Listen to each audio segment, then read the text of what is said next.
Midnightnik, Ambrož, zdravo. Zdravo. Ko smo predstavljala prvo skladbo, je kar nekaj časa nazaj, ste bili nekam tiho ali ste v tem času samo ustvarjali? Ja, v bistvu smo bili v studiu parkrat in smo posneli par novih stvari, ampak na koncu nismo bili tako zadovoljni s končnim izdelkom in smo si raje vzeli čas in naredili nekaj res dobrega, na kar bi res lahko bili ponosni.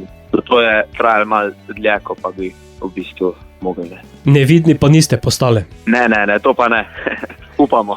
Čeprav pa je naslov nove skladbe Neviden. Ja, tako. Neviden je v bistvu komad, ko se je začel pisati, v bistvu je bil bolj nek vesel komad o mladosti, ampak potem se je hitro izkazal, da je v bistvu to zgolj izpoved nekega občutka nemočnosti, nevidnosti in v bistvu neke frustracije, ki pride s tem. Se da potem to premagati tudi z glasbo? Da, v bistvu se mi zdi, da smo ful dobro zajeli ta občutek z samim zvokom tega komada in v instrumentalu in v vokalu. Se mi zdi, da je dosti oster, neposredni, surov, kot sam občutek te frustracije in osamljenosti. Mogoče pa tudi z videom, ki spremlja skladbo? Da, tudi s tem, ja. Skladba je tu, Ambrož, kako razmišljate naprej? Kako razmišljamo naprej? V bistvu od prejšnje skladbe je minilo kar 1 leto in zdaj ciljamo na to, da bomo bolj efektivni v svojem delu in da bomo v bolj krajših obdobjih devali komade in upam, da se bo to kmalu zaokrožilo v neko večjo celoto, ki nekateri pravijo album. Ne. Bomo pa sedaj skladbo poslali tudi našim poslušalcem, zato ostajate nevidni ali postajate vidni? Postajamo vidni, upam.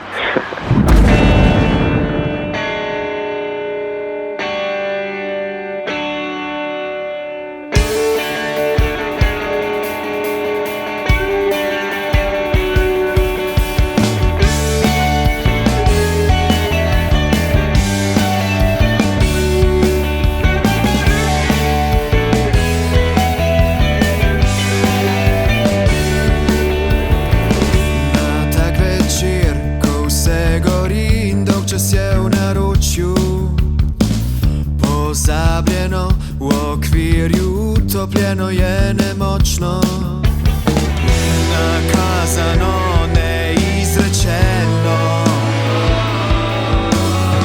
V omami obdržim le eno, spet sem sam, proti vsem.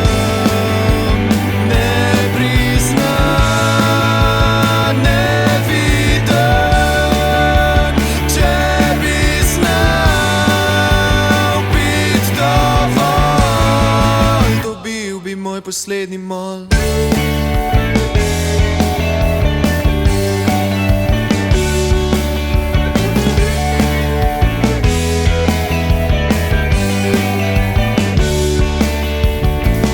In ženem se še enkrat, še močneje in še bližje. Premnogokrat odtajano srce ostanke liže. Okušeno je pretečeno, obarvano je zatemnjeno, spet sem sam, proti vsem, nepriznan,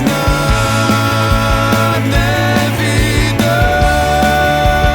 Če bi znal biti dovolj, moj poslednji mol.